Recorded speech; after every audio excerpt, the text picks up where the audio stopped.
colocar aqui um vídeo, simplesmente, eu não sei como é que pronuncia o nome dele, o Pati. É Thiago Uberreich. Uberreich. Ele é simplesmente o biógrafo das Copas do Mundo. Ele escreveu todos os livros de todas as Copas do Mundo, né, Pati?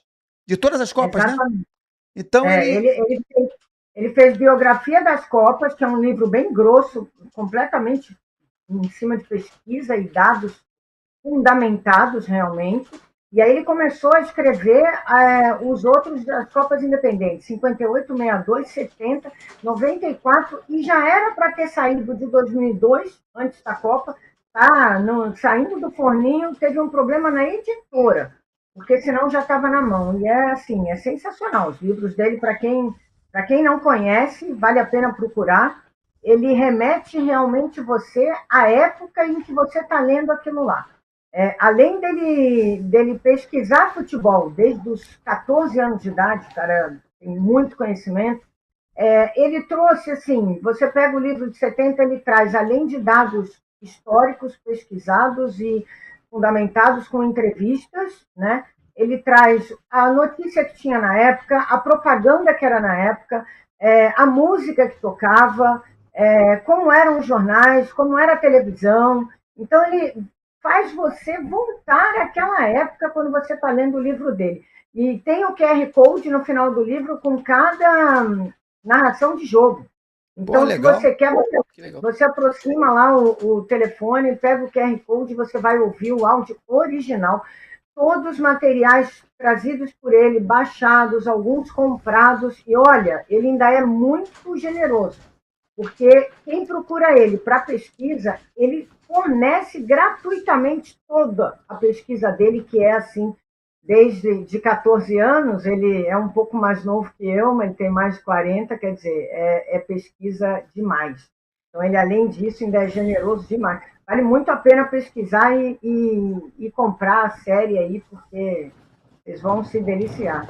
Maravilha. Então vamos soltar o vídeo do Marcelo Ubenreich, né? Tiago, Tiago. Tiago, falei, pô. Pode soltar aí o Renan. Olá, amigos do Flu Resenha, Márcio, Ivo, uma saudação muito especial à minha querida amiga Patrícia Venerando, filha do grande goleiro Félix, o goleiro campeão do Brasil na Copa de 1970. Olha, vocês pedem para que eu fale um pouquinho sobre essa série da Netflix, sobre a Copa de 70, né?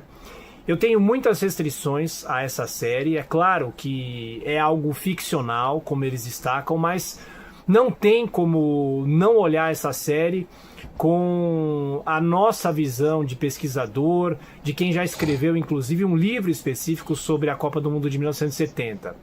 O que eu acho é o seguinte, talvez o grande público goste dessa série. A série tem emoção, a série se desenvolve, conta toda a campanha da seleção. E até outro dia eu vi de uma pessoa que não conhece muito sobre a Copa de 70, que não sabia, por exemplo, o resultado de Brasil e Uruguai da semifinal, 3-1 para a seleção brasileira, que essa pessoa começou a torcer para que o Brasil empatasse e virasse o jogo contra o Uruguai. Agora, do ponto de vista do rigor histórico, é o que eu tenho falado, eles conseguiram fazer da maior conquista da história da seleção brasileira um simples dramalhão mexicano.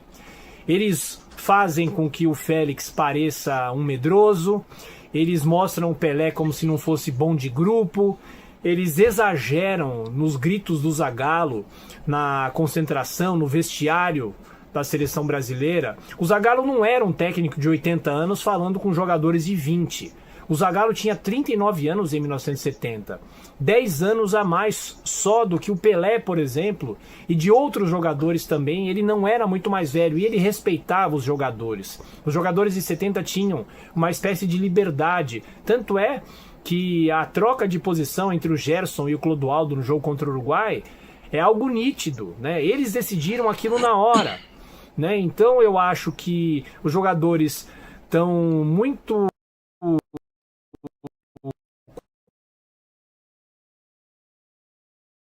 com a imagem de caricatura. A própria cena do Saldanha com o Pelé numa igreja, isso é totalmente inverossímil.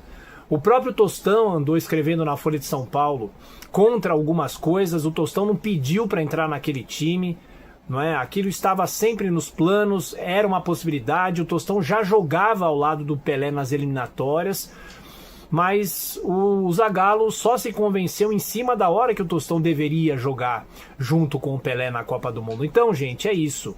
De um lado, do ponto de vista ficcional, pode ser uma série interessante, mas do outro lado, do ponto de vista do rigor histórico, eu tenho muitas críticas a essa série. Muito obrigado pelo espaço que vocês sempre me dão por aqui e contem sempre comigo. Um abraço. Excelente. Bom, tá aí, excelente, né? Contado por quem é um historiador que conhece todo o cenário, né, da época, né? E assim, é que como eu falei, para quem está chegando e está vendo, eu acho que o fundamental de uma série é contar o que realmente aconteceu. Quando você distorce muitos fatos, né?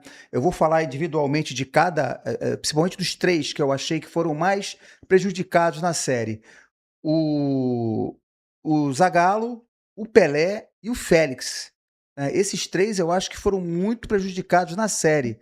Eu não sei por que a narrativa escolheu não valorizar. Porque assim, eu acho que o Zagallo e o Félix, na época, né, eu vou até passar para a Paty, na época o Zagallo já era bicampeão do mundo, né? O Pelé, idem. Né? Então, cara, é umas coisas assim muito mal contadas, assim, uma história muito mal amarrada, né? Então, assim, a gente queria nessa série ver mais campo e bola, mais o Zagallo falando de tática, mais jogadas. Eu sei que é difícil filmar futebol, né? O americano tem muita facilidade para filmar jogos, né? Aqueles jogos lá de basquete, de beisebol, eles conseguem tirar emoção. E eu acho até que eles conseguiram tirar emoção, porque o futebol é muito difícil de filmar. É muito difícil de filmar. Então, eles tentaram replicar os lances do Pelé, CGI. do Rivelino, só que falta aquela intensidade, né?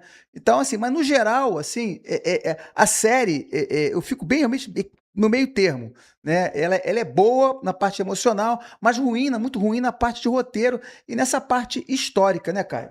Você que ainda não viu então, ainda, só viu um pois é, eu vi um capítulo, estou assistindo, tá? E, obviamente, não vivi essa época. Então, o que eu sei é por conhecimento da Paty, o conhecimento do Márcio. Mas acho que tá junto comigo nessa, né? Tô. Então, assim, a gente não viveu essa época, a gente sabe realmente é por vocês. Então, assim, acho que o meu papel, talvez o papel do Michel, é realmente, talvez, e o papel de muita gente, talvez, do nosso chat, é perguntar, será que foi isso mesmo que aconteceu? Então, assim, vocês, eu vou até perguntar algumas coisas pra Paty, por critério de curiosidade mesmo, das coisas que eu pesquisei também, né? E foi pouco, não foi tanta coisa assim. Mas assim, eu não sei até que ponto foi feito esse roteiro, se foi feito dessa forma justamente para ter aquela emoção, né? Vista por eles. Eu não sei. Eu não sei como é que foi feito isso. Eu vou até fazer uma pergunta, Márcio, pra Paty, se você me permite. Pode fazer. Ô, Paty, eu não sei se você, ou até outros jogadores, ex-jogadores que ainda estejam aí conosco, né?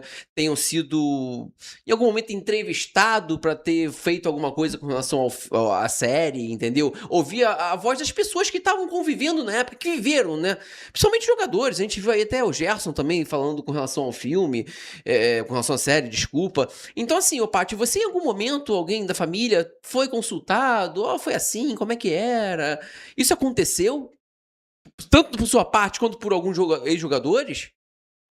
Então, alguns sim. Eu fui entrevistada, maior revolta ainda dá, porque fui entrevistada pelo pessoal da O2, era o Gus e a Caterine. Aliás, o Gus muito simpático, um cara muito educado, e segundo ele, inclusive, assim que ele entregou o material para a O2, ele foi desligado do grupo, acho que tanto ele como a Caterine, apesar de ter o nome dele nos créditos da série, tá?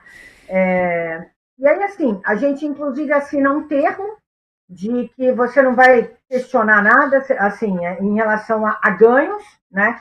Porque nem se sabe para que é usado, sabe-se que é uma pesquisa para um trabalho futuramente audiovisual, mas não se sabe se é um filme, se é um roteiro, se é uma série, se é um livro, se é alguma coisa do gênero, mas que isso não cabe ter ganho nenhum. Eu nunca me interessei em ganhar nada usando a imagem do meu pai, apesar das pessoas usarem, né, e ganharem, então acho que é errado, mas ao mesmo tempo eles iam fazer do mesmo jeito, Caio.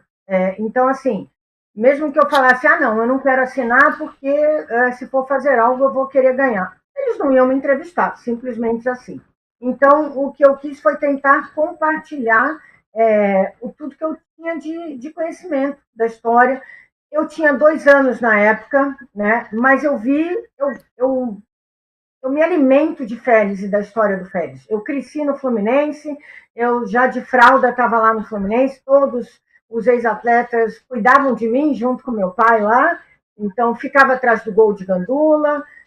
Então eu tenho muita história. Além disso, forneci para eles a FGV, que é a Fundação Getúlio Vargas, tem um trabalho da CPDOC, que é de Patrimônio, Memória e Cultura, e eles têm entrevistas com todos os jogadores, e não só jogadores, eles têm cantores, artistas, tem vários, é coisa para memória mesmo. Uma entrevista é uma verdadeira autobiografia do meu pai. Foi feita em 2010 com meu pai.